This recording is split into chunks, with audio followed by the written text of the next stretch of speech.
స్వస్తిలా మన ప్రభువును లోకరక్షకుడైన యేసుక్రీస్తు నామమున మీ అందరికీ నా యొక్క ప్రత్యేక వందనములు. ఈ ఉదయకాల సమయమున దేవుడు మనకిస్తున్నటువంటి వాగ్దానమును చదువుకుందాం.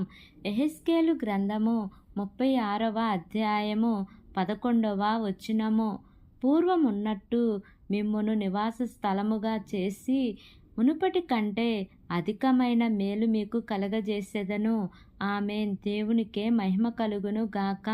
ఈ ఉదయకాల సమయమున దేవాతి దేవుడు ఈ యొక్క వాగ్దానము ద్వారా మనందరితో మాట్లాడుతూ ఉన్నారు.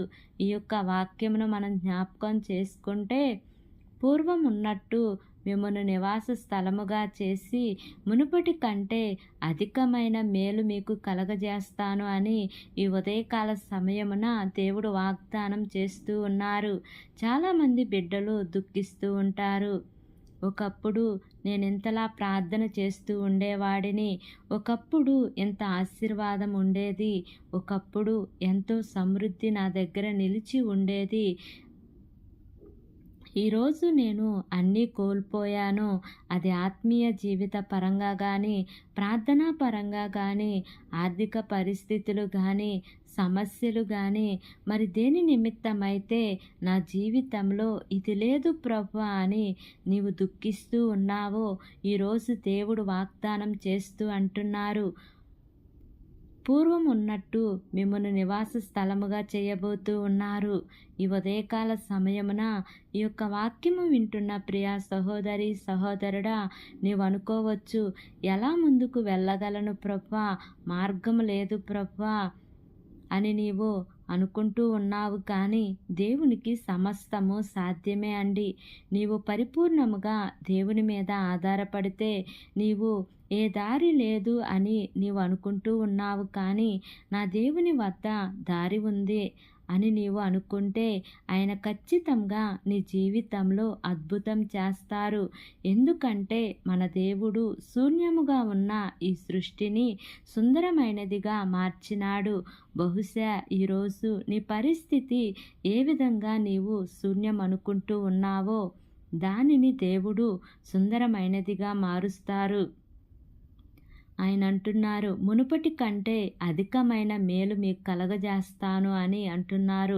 మరి కొంతమంది అనుకోవచ్చు, నేను పాపం చేశాను కదా, నేను పలాని విషయంలో దేవునికి దూరం అయ్యాను కదా, నేను తప్పు చేశాను కదా, నేను పొరపాటు చేశాను కదా, మరి దేవుడు ఈ వాగ్దానమును నా జీవితంలో నెరవేరుస్తాడా అని నీవు అనుకుంటూ ఉన్నావా? మనం ఎంత ఘోర పాపము చేసినా కూడా మన తండ్రి మనల్ని విడిచిపెట్టడండి. మనమే పాపం చేయటము ద్వారా మనమే దేవునికి దూరమై చీకటి పాలవుతాము, కానీ దేవుడు ఎన్నటికీ కూడా నిన్ను విడిచిపెట్టడు.